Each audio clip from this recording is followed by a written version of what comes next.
Ray the mobile mechanic here. Finna do some exhaust work on a Pontiac Solstice. We got a custom solo performance stainless steel exhaust. We got the Solstice here.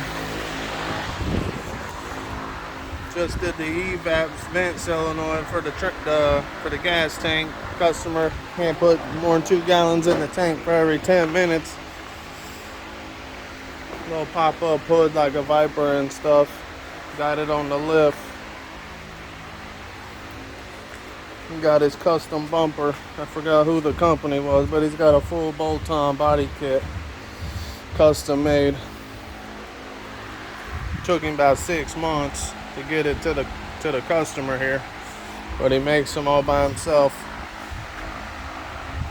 Nice little ride.